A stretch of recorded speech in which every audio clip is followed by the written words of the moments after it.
नमस्कार मेरे प्यारे भाइयों बहनों और बच्चों। आजकल गीता का अध्ययन कर रहे हैं। हम इसका गहराई से अर्थ जानना चाहते हैं कि श्री कृष्ण भगवान गीता में अर्जुन को क्या समझा रहे हैं। तो इस क्रम में हम गीता के अध्याय 10 के श्लोक 25 पर आ गए हैं, जिसमें कि श्री कृष्ण भगवान अर्जुन से बता रहे हैं कि उनका स्वरूप कहाँ कहाँ है। वे बृहस्पति भगवान, स्कंद, हिमालय पर्वत सब में है, भोलेनाथ में भी यही हैं। तो यही सब बताते हुए इस श्लोक में श्री कृष्ण भगवान गीता का अध्याय 10 श्लोक 25 में श्री कृष्ण भगवान कहते हैं कि महर्षिणां भृगोरहं गिराम अस्यमेकक्षरं यज्ञानां जप्यज्ञोऽस्मि स्थावराणां हिमालय। वे अर्जुन को समझा रहे हैं कि कहाँ कहाँ पर उनका कौन कौन सा स्वरूप है। अर्जुन उनकी बातों पर विश्वास करे कि वे कितने महान और श्रेष्ठ हैं। कहते हैं मैं महर्षियों में भृगु, शब्दों में एक अक्षर अर्थात ओमकार, और सब प्रकार के यज्ञों में जप यज्ञ, और स्थल रहने वालों में हिमालय पहाड़ हूँ। वे अपने स्वरूप को बताते हैं कि वे भृगु ऋषि हैं। भृगु ऋषि कौन है? कोई सामान्य नहीं है। भृगु ऋषि सभी ऋषियों के अध्यक्ष हैं। और जब किसी यज्ञ का आयोजन किया जाता है तो जो अग्नि का उसमें प्रज्वलित करते हैं, अग्नि घर्षण से निकालते हैं, तो उसमें जो अग्नि पहले की चट की आवाज़ होती है उसको भृगु कहते हैं। तो इस तरह से यज्ञ की शुरुआत के लिए जो अग्नि होती है वह भी भृगु ही हैं। और ब्रह्मा के जो पुत्र हैं उनमें जो मानस पुत्र हैं वह भृगु ऋषि ही हैं। ब्रह्मा जी के वे मानस पुत्र हैं, और मानस से निकलने के कारण उन्हें मानस पुत्र कहा जाता है।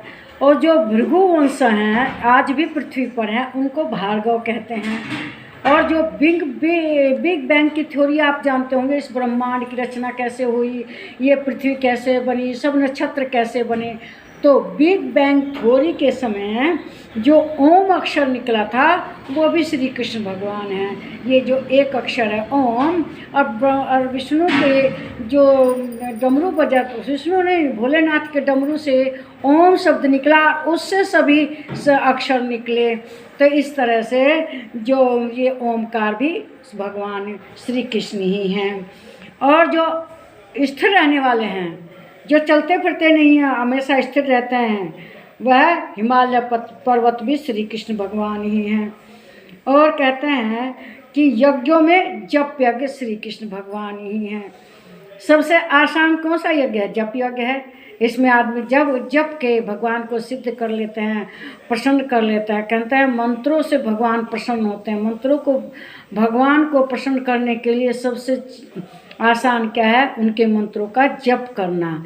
तो जो यज्ञ होते हैं तरह तरह के, उन यज्ञों में जो जप यज्ञ है वह स्वयं श्री कृष्ण भगवान हैं। तो इस तरह से, लेकिन जो भृगु को कहते हैं कि भृगु ने भगवान को क्रोध में लात मार दी थी, लेकिन भगवान का तो कुछ नहीं बिगड़ा। भगवान ने बल्कि भृगु से पूछा कि तुम्हें चोट नहीं लगी। भृगु क्रोधी मुनि थे, लेकिन जो कि ब्रह्मा जी के मानस पुत्र थे। तो महर्षि जितने भी हैं उनके अध्यक्ष कौन हैं? भृगु ऋषि हैं। और वे अध्यक्ष होने के कारण श्री कृष्ण भगवान का ही स्वरूप हैं। श्री कृष्ण भगवान ही विभूति हैं।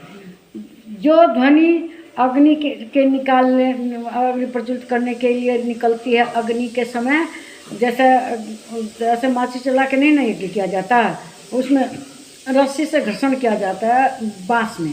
तो उस समय जो अग्नि निकलती है उस पहली अग्नि को चट की आवाज़ होती है।